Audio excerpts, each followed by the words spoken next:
Hello everyone, today, let's take a look at the entire master bedroom. The overall area is 11 square meters, a pull-out wardrobe, a 1.5 meter bed, and a small corner for reflection at the end of bed, with a small dressing table. That's about it. Answer the 10 most asked questions today. 1. After the cabinet is pushed in, the remaining space cannot be used. It is better to fix the cabinet.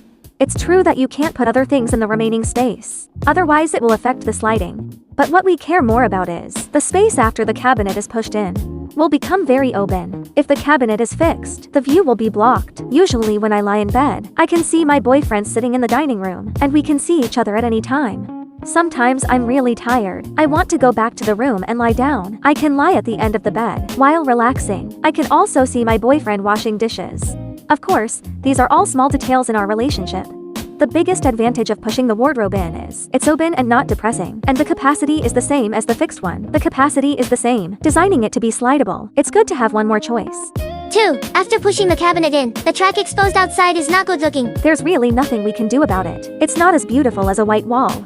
Maybe we are used to it.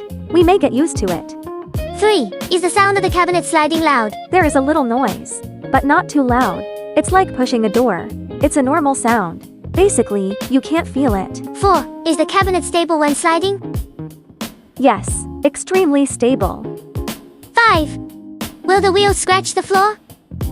No, it's been a year and the floor is intact. 6. Is it difficult to push and pull the cabinet? The handrails are specially used for pushing and pulling. It opens with a gentle pull, and push it back. Boyfriend shows how to open it with pinky finger. 7. The details of the cabinet closure, and the ceiling effect. There are indeed details. The movable side cabinet is made with a bag opening, which can completely cover the other cabinet door. I have to say, this detail is very well done, so it fits perfectly, and the ceiling effect is great. 8. Mirror details. Hidden in the innermost cabinet is a full-length mirror.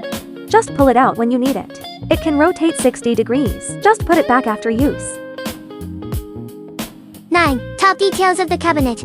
There is a very narrow seam. It doesn't touch the ceiling directly. The top doesn't have wheels installed. 10. Cabinet light strip details. They are all attached to the top with magnets for easy access. It can be charged directly by USB. There are 3 switches for you to choose. I usually use the automatic induction mode. This mode, it can be fully charged in about 3 hours.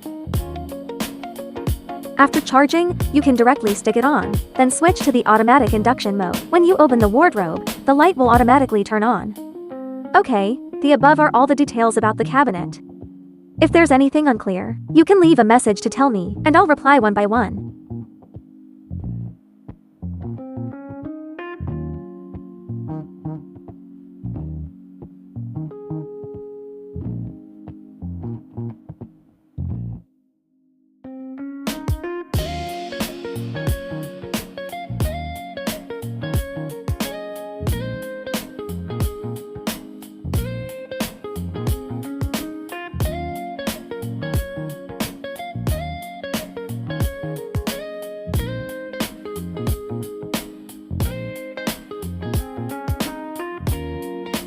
Follow me to learn more.